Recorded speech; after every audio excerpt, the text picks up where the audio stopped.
Hi everyone. Hi again. And my name is Akib, and I work as the senior marketing officer at the College of Science and College of Health and Medicine.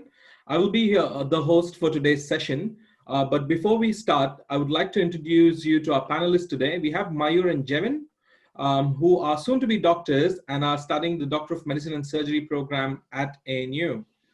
Today, they're here to share their insights and experience and to answer any questions that you may have.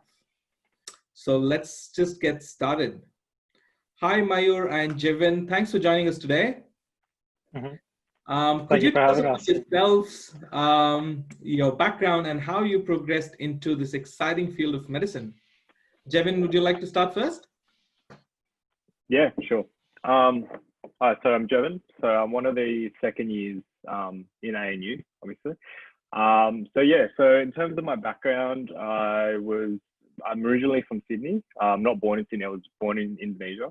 So I moved to Australia when I was about 9, but I went through most of my schooling, obviously, in Sydney. So I did high school in Sydney, and then I eventually, after I finished high school, I went to uni at the University of Sydney. So I studied the Bachelor of Medical Science in Sydney. And that's when I decided, I guess, consolidated my passion to do medicine. So in those 3 years, so I did the GAMSAT in my 3rd year, I believe. So it was a bit late because most people start in 2nd year. Didn't get in the first time, and then I went to do an honours year because of that. So I did an honours year in the Children's Hospital at Westmead. So I worked in a lab that was doing research in kidney diseases, as well as just trying to find, using genetics to try find, I guess, a cure to different sorts of pediatric kidney diseases, which was pretty exciting, I thought. So I really liked doing research when I was doing my honours, but I knew still that I wanted to do medicine. So I again did the GAMSAT, didn't get in again. So then I was pretty bummed out, to be honest. So that was my 2nd time, and I just didn't know what I could do to get better. But anyway, so I did another year in research. So my lab luckily gave me a job as a research assistant after my honours year. So I was continuing on with my project, using a lot of genetics and in the field of, personalized medicine, which was really exciting. But I just couldn't see myself doing research for the rest of my life. So I wasn't happy just settling doing research, which is one of the career prospects that you could do after jumping off from a Bachelor of Medical Science degree. And I still wanted to do medicine. So I did GAMSAT again, finally got in, thank God. And yeah, so I just fell in love with, I guess, the clinical side of medicine. I was also liked the science a lot, obviously, but I really just wanted to interact with patients or help them directly on that clinical side of things. So that's how I really wanted to get into medicine. And yeah, there wasn't really one point in my life where I thought, oh, this is the point where I want to be a doctor. Like there wasn't a sort of epiphany for me in my past, but yeah, I was always interested in medicine, and it kind of started in high school. So I kind of always knew that I wanted to do medicine. And I guess it just accumulated more over time as I got through high school and did like the 7, science subjects, and then after biology and chemistry.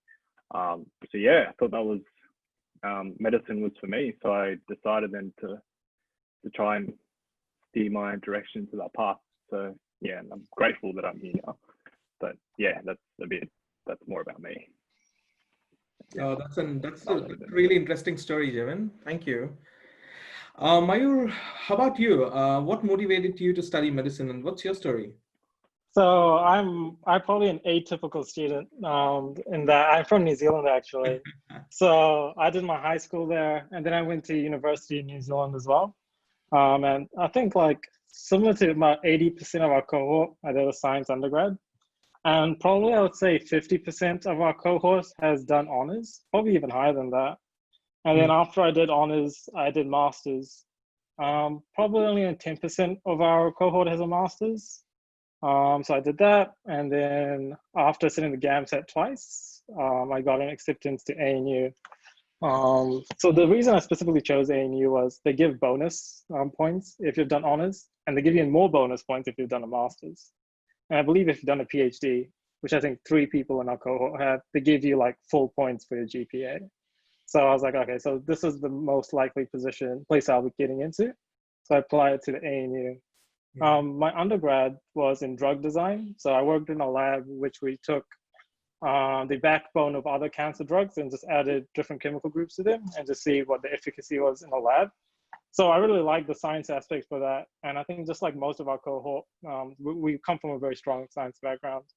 But I really wanted to work at the clinical translation side as opposed to the lab side. So of course, I went to the MCHD program. And given my love for research, I actually intend to do the MD PhD program, which the ANU offers, and something that drew me to ANU actually. So that's kind of what my story is. I just did a master's in New Zealand, applied here because it gave me the highest chance to get in. Yeah. And I just love the research aspects of doing an MD and PhD program. Right. So, so you are from New Zealand, and Jevons from Sydney originally from Indonesia, and then moved to Sydney while he was quite young. So, how are you enjoying Canberra as a city and as a place to live and study? So, do you want to go on that first, Mayo?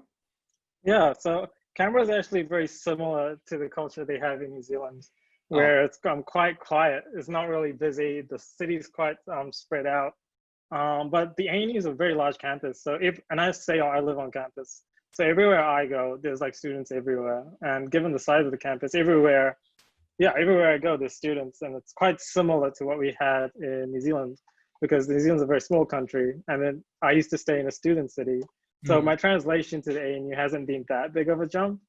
Yeah. But yeah, it's very quiet. But one thing I really like about that, it gives me an opportunity to really focus on my studies and my research that I do. And I really like that.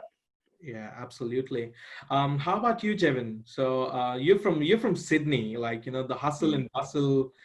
So how are you enjoying Canberra?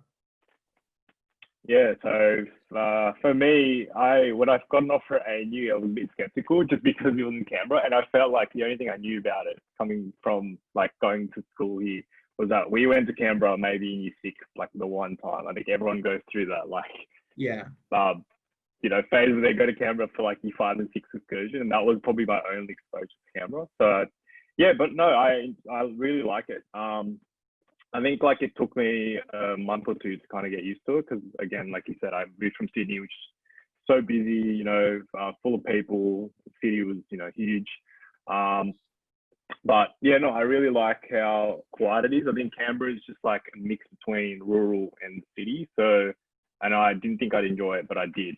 And I think it gives you an opportunity to like go and explore the nature. You can, ride your bike around the lake or go for a jog, and it's always like beautiful sights around everywhere.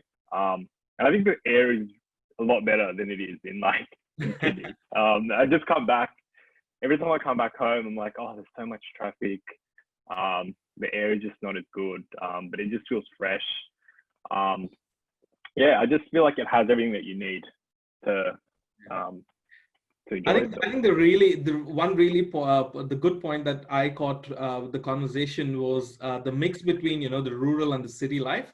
I think it's a perfect balance where you have everything available in the city, but yet you have that peacefulness and which can enable you to focus a lot better. So I think that's really good. And I love the coffees in Canberra though. So the coffee has to be the best in Canberra. So that's one of my favorites. Yeah, I know Canberra. It's really good. The coffee is good. I agree with that as well. Yeah. So Mario, this one's for you. So getting into medicine is probably the hardest thing to do. And how did you prepare for the entry into the medicine program? What I did first was the ANU is part of the GymSAS consortium. And there's a document on their website which lists the distribution of grades to point scores. And when I was in my undergrad, I just looked up how that distribution was. And then there's another amazing resource I think everyone uses called Paging Doctor. And then you can compare what GPA you have at the time, the GPA I had, to this point allocation system to just give me a basis of, okay, so what kind of GPA should I be aiming for? So that covered the GPA aspect. And usually I think students need about 6.6 or higher. I would say that would be probably the average of our cohort, maybe even higher than that. And then for the GAMSAT, I just used the Dis O'Neill study book for that. I don't know, I questioned the applicability of it since the GAMSAT exam has kind of evolved from that. But yeah, I just compared what scores I had to what was available on Paging Doctor. And once I got my offer, I met up with some mid students who had already been accepted into mid programs and just practice my interview skills with them and got feedback from that. Those were the three aspects I tried to focus on in terms of GPA, GAMSAT, and interview skill. Right. So how did you find the interview process at ANU? So what was your feeling when you were giving the interview? So I've interviewed at quite a number of places. What stood out to me at ANU was how welcoming they were. It's really nice. They get the ANU students there to kind of guide you through the entire interview process, to answer any questions, keep you calm, like just calm your nerves. They give you some hot tea if you're feeling a bit anxious. But yeah, I really appreciated that the whole thing, besides the interviews, is kind of student run. And really, it's a very wholesome experience. I found the interview process to be quite wholesome. And it's pretty cool looking back on all the people you interview with, who gets in, and just be like, I remember you from like day one. So that was my experience. Right. And Jevin, why did you choose ANU to pursue a medicine degree? So I mentioned earlier about how I was doing a lot of research, and I guess that never really went away for me. And I knew that ANU had a big research focus in their MCHD program. In the fact that we have to do a research project that spans over about a year, starting from first year all the way to second year, and it's due around the end of second year. So I knew there was an opportunity there for me to pursue what I wanted, or pursue something different and try a different field of medicine. So I really like the fact that they offered that research side of things, which allowed me to, again, continue my interests. But also I like the structure, how they center everything around PBL, so problem-based learning. So I know some other unis do it as well, but I think ANU does it in that, so all the lectures and labs and tutorials are all based around the problem-based learning, the case that we have every week. So you kind of have that circular learning every week. So it makes everything more clinically relevant in terms of what we're studying, because in phase 1, which is year 1 and 2, it's hard for us to have some sort of clinical exposures, because we don't really get that until phase 2, which is year 3s and 4. So just having been able to translate the theory that we're learning through lectures and applying knowledge to our PBL cases every week with, a few of your colleagues in groups makes it more interesting, and I guess lets us explore the clinical side of things more, rather than just going and grinding through lectures every week.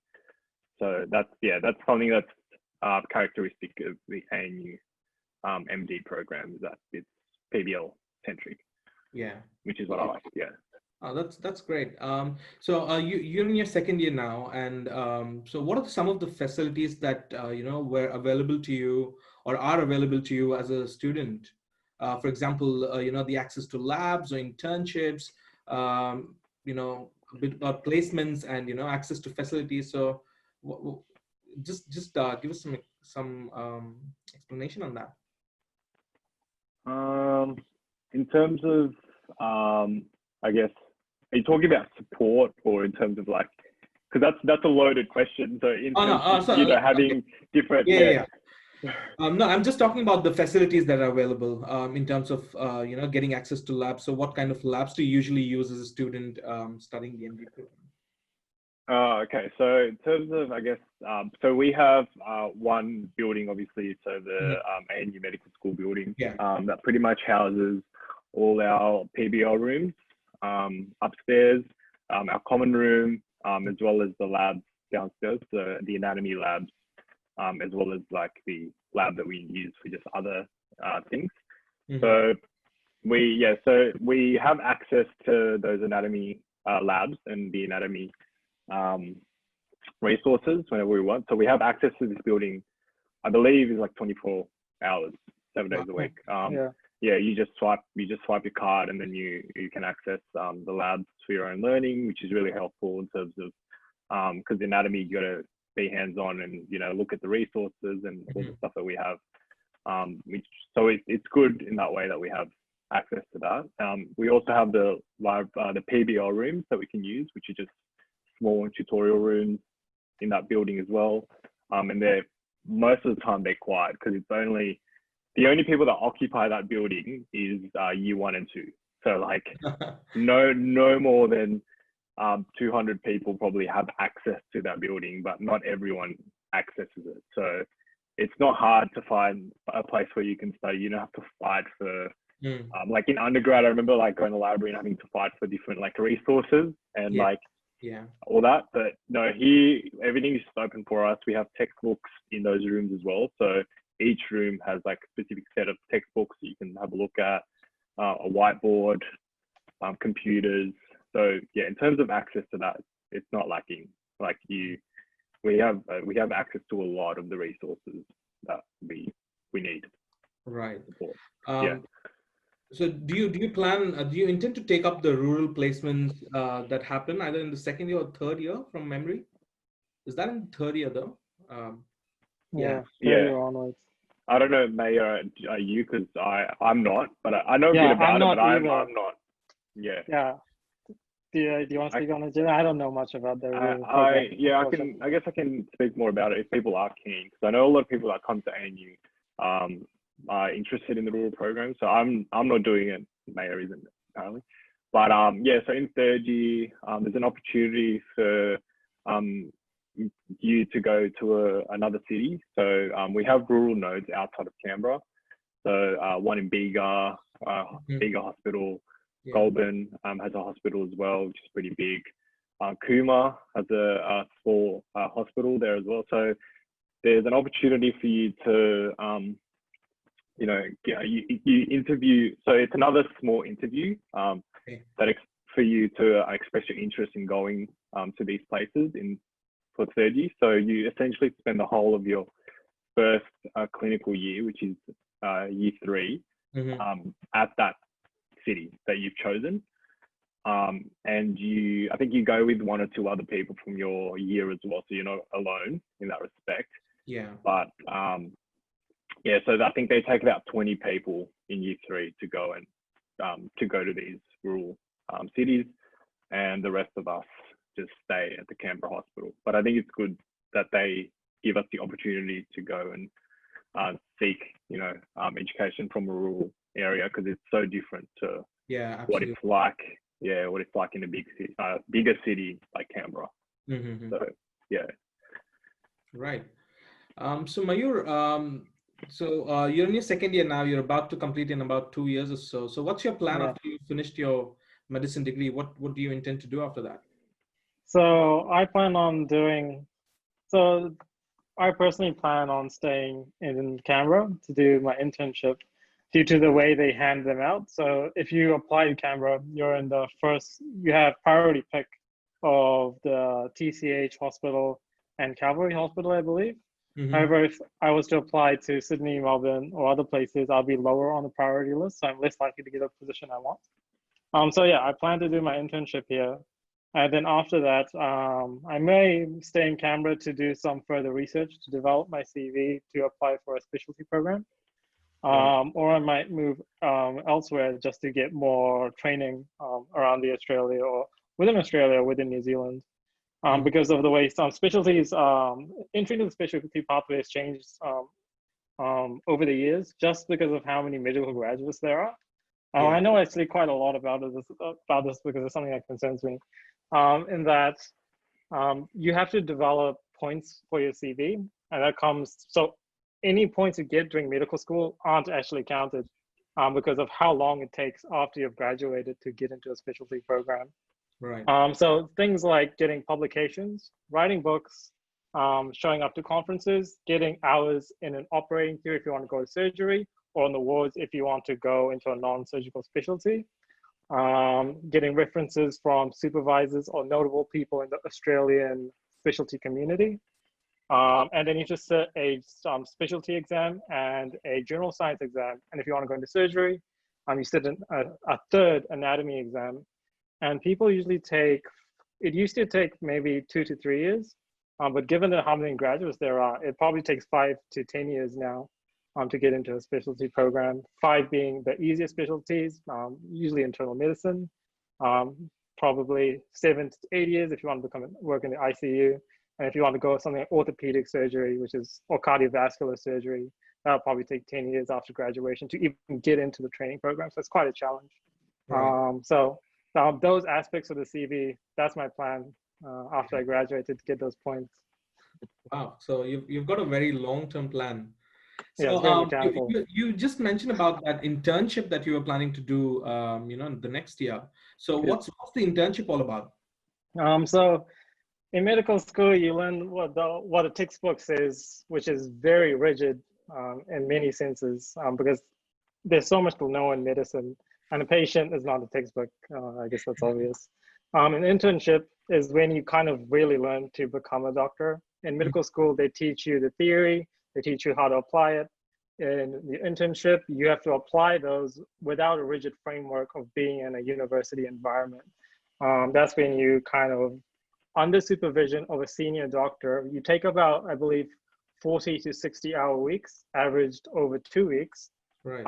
Where you rotate, I believe, across the year, you rotate around 4 specialties, and then you just and you get hours towards the CV point system based on those 4 rotations.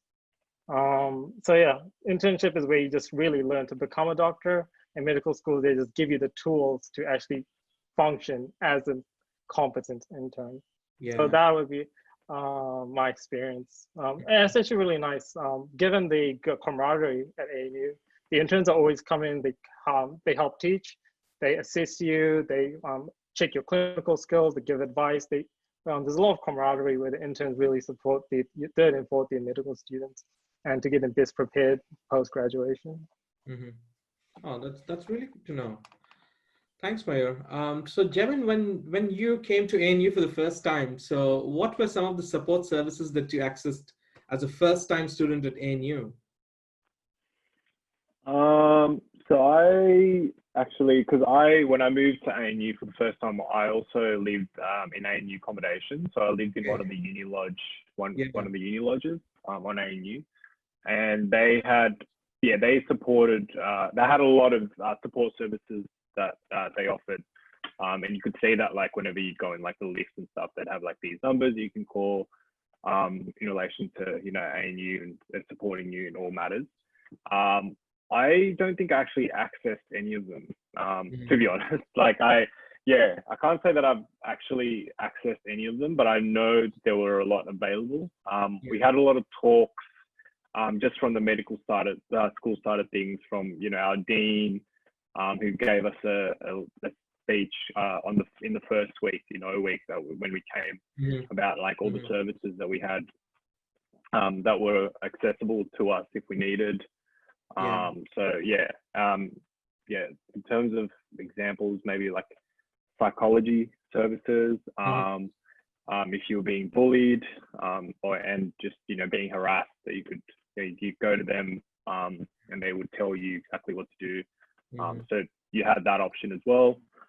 And then I guess in terms of the medical school itself, we have an ANU Medical Student Society that do a lot of the advocating for us. So there's a lot of communication between the students as well as the medical education unit that oversee our whole education.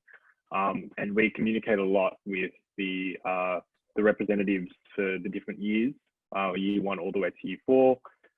We have wellbeing officer. We have different officers that kind of handle different aspects, and they were always approachable. And if you had an issue, we can let the ANU Medical Student Society know, and then they'd relay the information all the way up to the medical education unit, and then they'd kind of be able to guide us into what problem. It depends what issues you come up with, but I mean, they were always able to guide you and help you through it. So whether it be again, the ones that I already mentioned earlier, or if you have any financial issues on top of that, and then issues with the workload, and that you're just feeling burnt out in general, which is very common among medical students.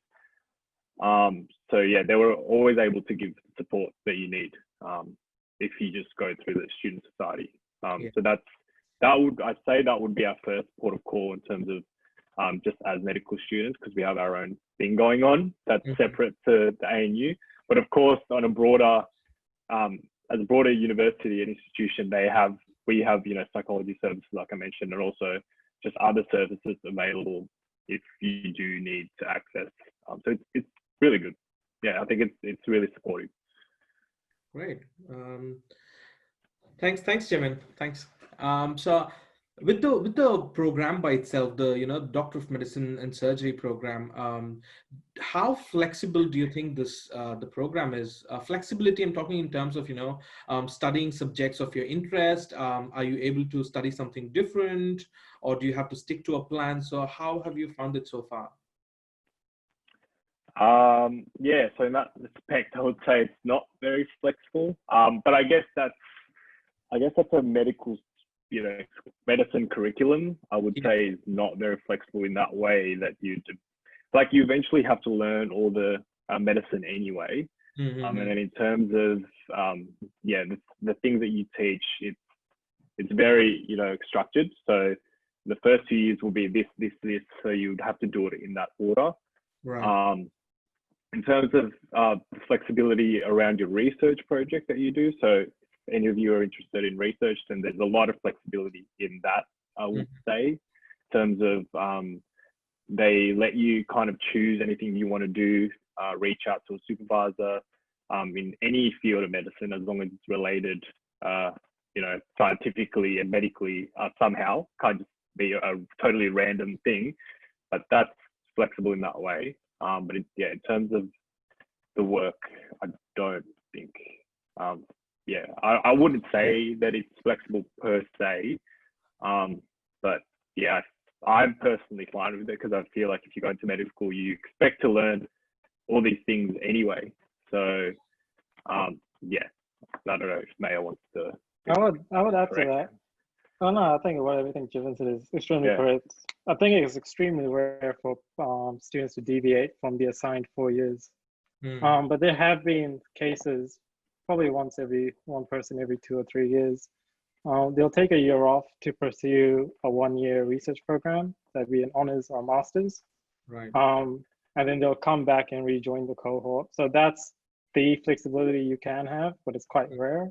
I don't see students taking on additional papers. That actually might be a possibility. You actually do have if you have the drive and motivation to take a degree on top of medicine, that might be possible. No one's done it yet, but you could if you wanted to. You could investigate it, because the number of mandatory contact hours isn't too high. And if you want to do a degree on top of that, I bet you could construct one, but no one's ever done it. But I imagine it's theoretically possible. Yeah. So while you're studying these 4 years of program, are you able to choose any specializations, or is it a specialization is something that you do after you've graduated from this program? Say for example, if you want to specialize in a form of surgery, do you do that after you graduated from this program? Yeah, that's a really good question. So before I went into medical school, I actually thought specializations occurred while I was at ANU. So officially, no, you cannot start undergoing any specializations while you're in any medical school here in New Zealand and all of Australia. But what you can't, officially you can't do that. But if you know you want to go into something like psychiatry, you can already start meeting with psychiatrists in the field at Canberra. Specifically for your research project, you have lecturers who will be psychiatrists. If you can talk with them, maybe they'll have some opportunities for you. Even though this is not officially counted towards this point system I was talking about earlier, you develop these relationships and contacts which open doors once you graduate, which you have formed. You have this past history with that specialty, with people in that specialty. So officially, no, none of the publications, research, the outputs you do will be officially counted towards getting onto a specialization. But the context and opportunities and the relationships you have in the field can, of course, be established at any time.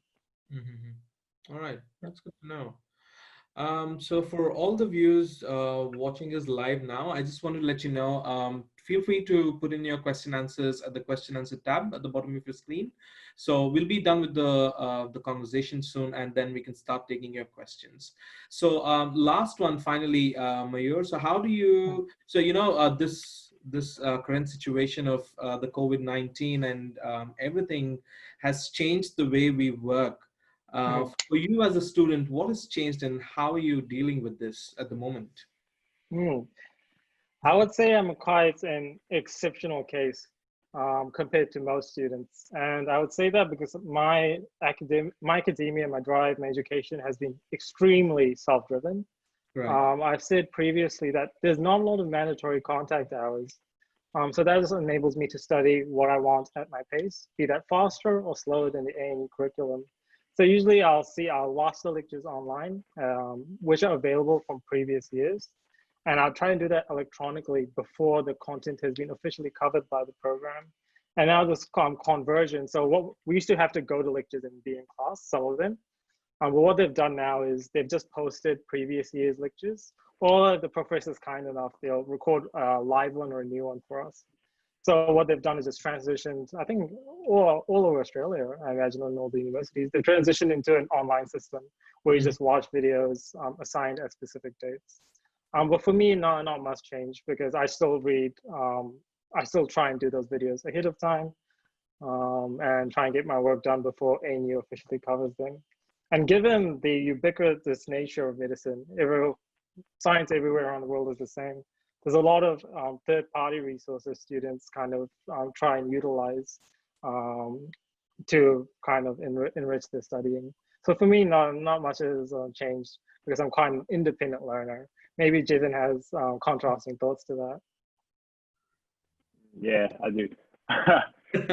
Yeah, so I guess like it boils down again to like different study styles, I guess, like May has mentioned. So I mean, I also have independent study as well on the side, but I also just like following the medical school program. So in terms of having the labs and the tutorials that we have, and also the clinical skills days that we have.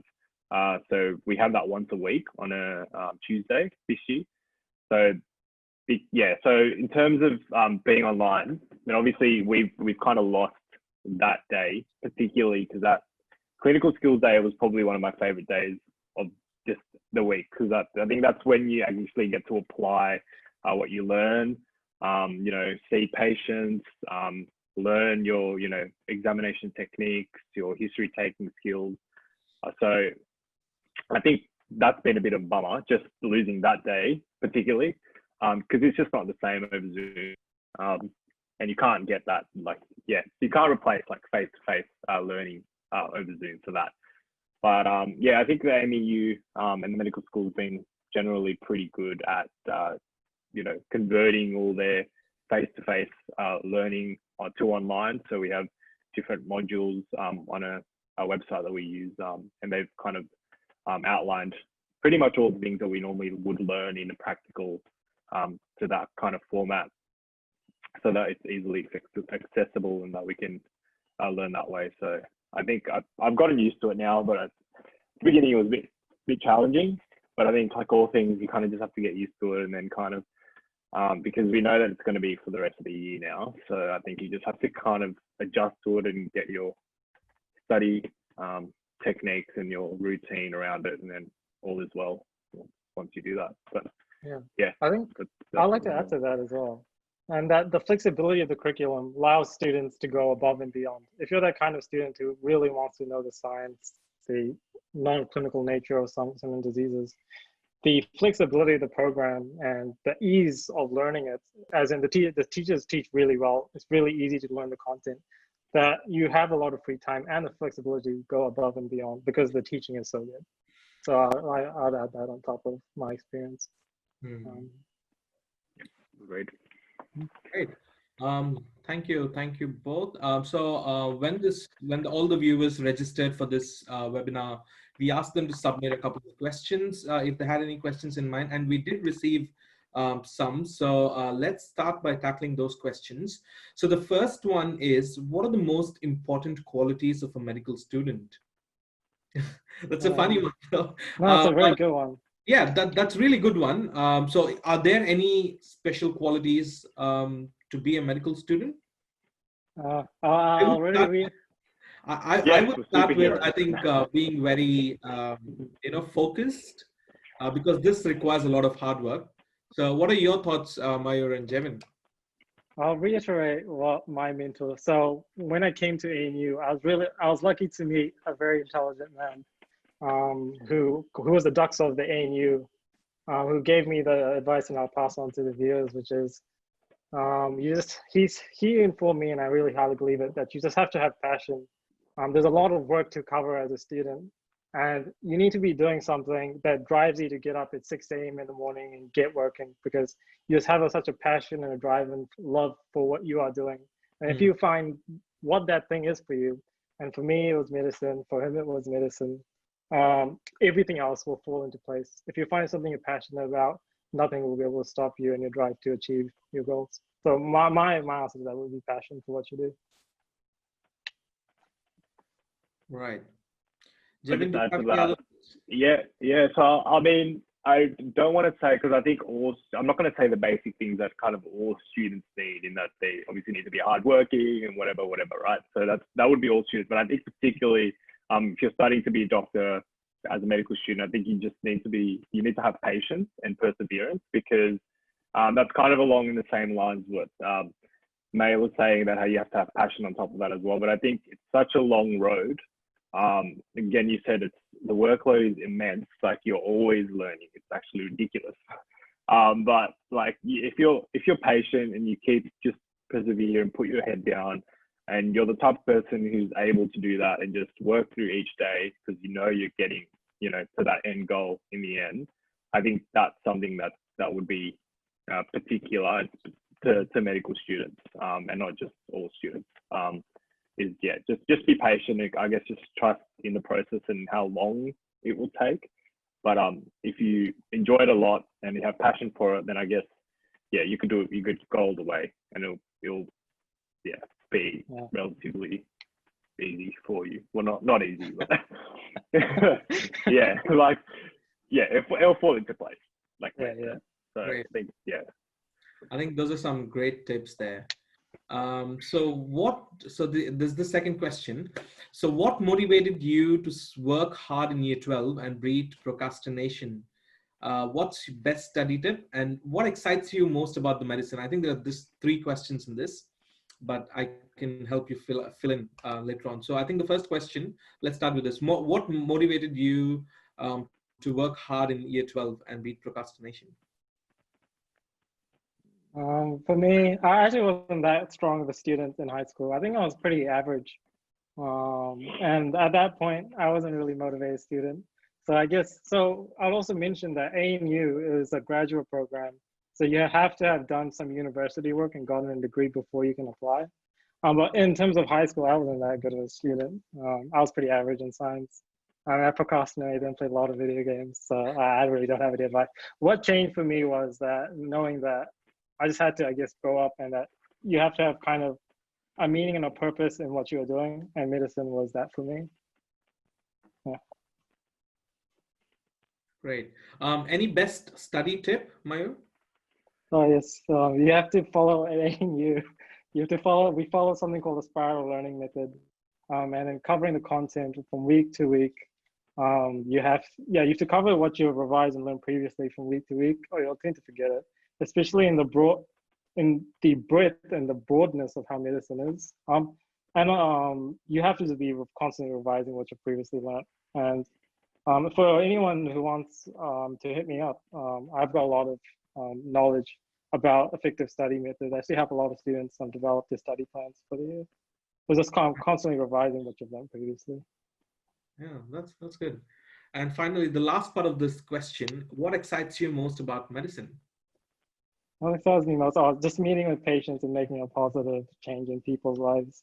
And then people come to you in their worst and most desperate times. And then you have learned and developed a skill which you've put hours and hours into to enrich and heal this person who's come to you in the time of need. And then to be that kind of person who can provide that service is what drives me, is patient outcomes, to just enrich and improve the lives of people most in need. Because I came from New Zealand, but I was born in Fiji, and there's a really very poor healthcare system, and I've just seen the first order effects of what that has on the community. So that's something that drives me. I guess just on a broader, obviously that's good, that's what drives me too. But I guess on a broader view of medicine in general, I think it's we keep getting told that we're really in a unique era of medicine, just because a lot is happening and can happen in like 6 months time because of technology and how things are changing in terms of, patient management, the different therapeutic and medical treatments that we can give to patients.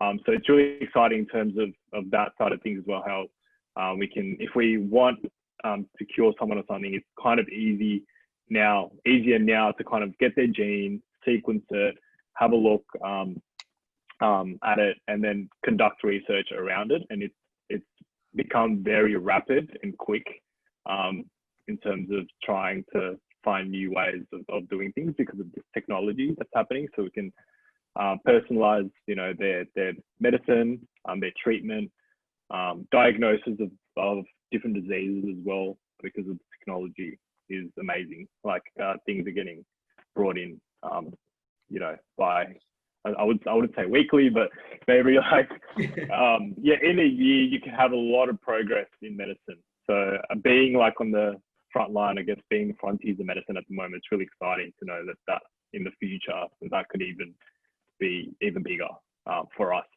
right now in this position. So, and all for you guys as well in the future, if you do get to pursue medicine. Great. So you both have joined ANU after you've done your undergrad. So you had to write your GAMSAT exams. So do you have any tips for the first-time sitters who are taking the GAMSAT for the first time? Good. Probably be okay. Okay. No, my thing was, I guess, not in terms of like what to do in terms of like answering the questions, but I guess in terms of like preparation. Just really because when I came in and did it the first time, I really didn't know what the structure of the exam was, which you should.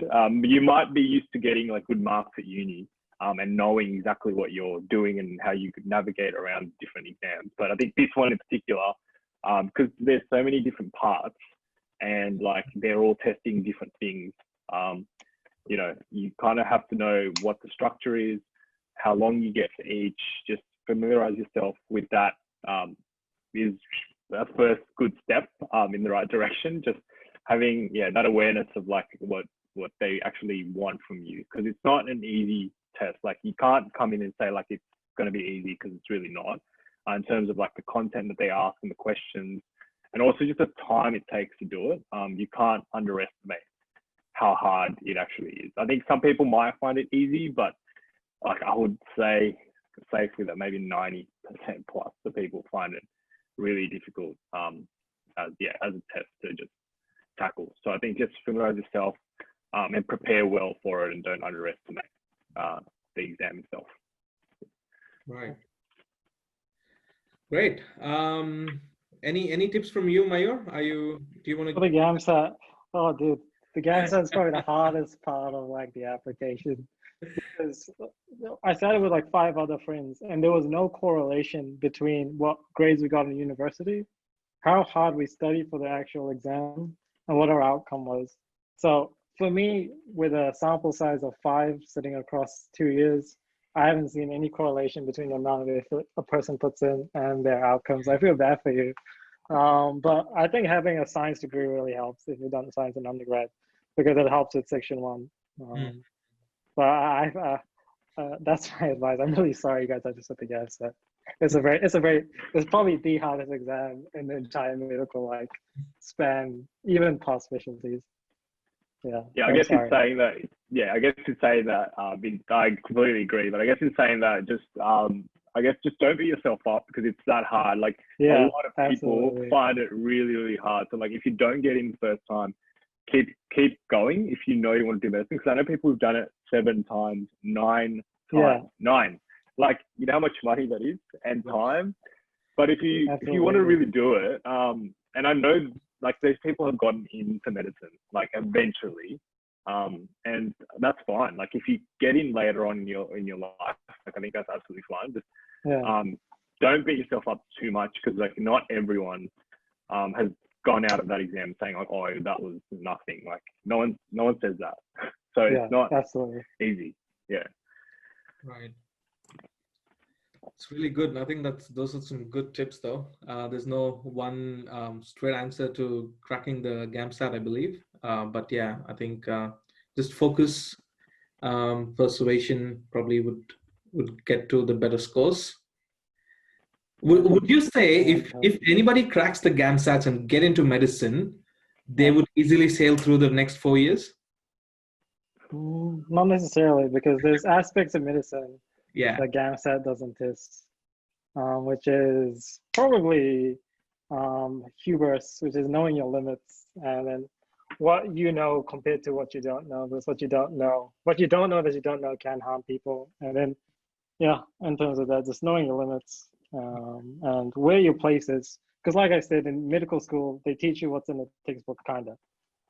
And that's very different from what being a doctor is. And then and that's also something, transitioning from probably being one of the smartest people in your cohort to coming to mid where everyone's like a genius. So those are aspects which is probably personality based as opposed to academically based. Yeah. So I think we've got some questions on our question section. Mayur, and I think this one's particularly for you. And Jevon, I think it applies to you as well. So do you find that having done honors and research benefits you in medical school other than the extra points that you get to getting into ANU? Yeah, so personally, I've actually found it to be quite useful, right? So we have this research project and we are given a list of approved supervisors, but I found that by having done honors, masters, and have publications, people outside the official medical school are more willing to take you on as a student. Let's say I wanted to do a project in neuroscience, but all of the other students have taken all the official supervisors. Because I have done a master's program, I can go to the supervisor and be like, hey, I've done research before, it's of a similar nature, here's my evidence of that. Would you be willing to take me on as part of the medical school? And they'd be more open to that. And given that you have a master's in honors, you'll find it easier to do the research component of the curriculum. And then when you graduate, because you have that lab experience, you know how to navigate the research aspects of developing your CV. So I'd say honors and masters does help quite significantly. And also to add to that, to do the MD, MCHD, PhD conjoint, you have to have done honors or have a publication. So those are the non-point aspects that I found beneficial. Right. Jevon, do you think your research that you've done after you graduated from uni has benefited you in medical school?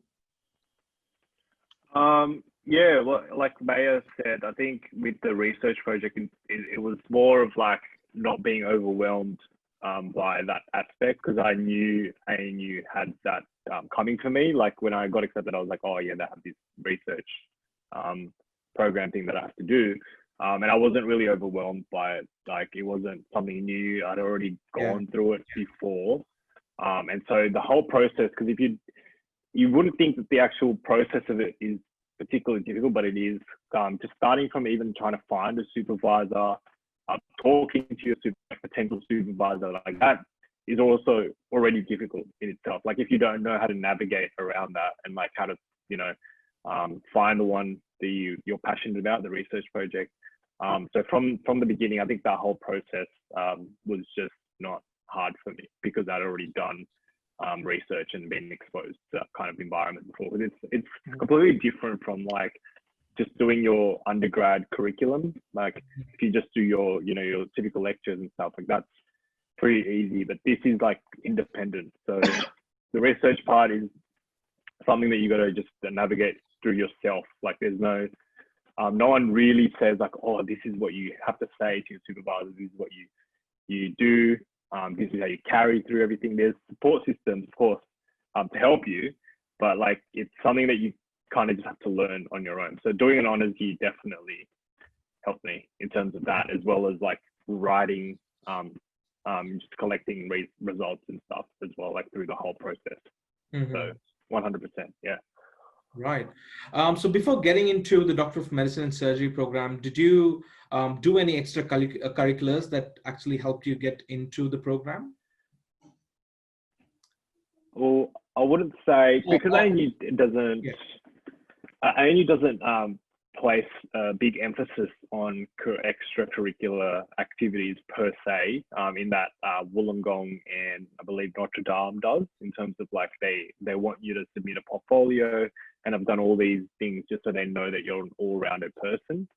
But I mean, yeah, like everyone's got their things. Like I played an instrument, I did, a bit of sports here and there, I volunteered here and there, but it wasn't like amazing to the point where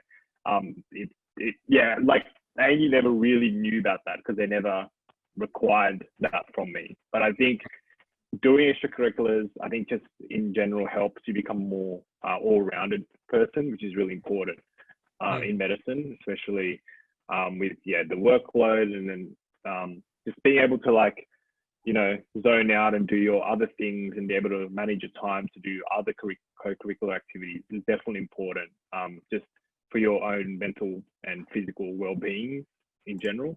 But in terms of helping me get into program, it didn't necessarily help, in that they don't care as much about that side of things. Right. Yeah, so my thoughts on that is, just like Jevons said, it doesn't affect your entrance, but it does impact indirectly, just like many other things. Personally, I worked at a sexual health clinic to help people who've been sexually assaulted. I also volunteered for the Red Cross, peer support, mental health support at my previous university. And what inspired me to do that was I'm extremely academically inclined. So I thought it would be very useful, like Jimin said, to get a more well-rounded experience and to develop how to talk with people who are in distress or going through a very difficult time in their life, as you guys will be doing when you guys are qualified to practice. So something the doctors that teach us really value is your soft skills, meaning your social skills, your personality ability, the amount of charisma and confidence you speak with. They probably value that above all else, even your academic. If you're a confident speaker that people like you, they value that above your academic diligence, because you're just a student. You don't have like 20 years of experience in a clinic. So that's an extracurricular those extracurriculars where it focuses around helping people in distress, helped me develop my personality and skills for working with patients, and as part of the medical field. Right. All right. So we are almost at the end of the session. So we have answered all the questions. So I would like to thank everyone who tuned in today for being here. And I think the session definitely did help. And thanks, Mayur and Jevin, despite your busy schedule. And I know you have exams coming up next week. But still you took out some time to talk to prospective students who want to know about studying Doctor of Medicine and Surgery at ANU. I think this session was extremely helpful for everyone. Thank you so much for your time. No Yeah, problem. Cool. thank you. Thank you for pleasure. having us. It was a wonderful time. I hope to see some of the people in chat next year. I'll be looking forward to meeting you guys. Yeah, Yeah. absolutely. Me Good too. luck. Yeah, All best right, of thanks. luck. Thank you. Catch you guys Bye. later.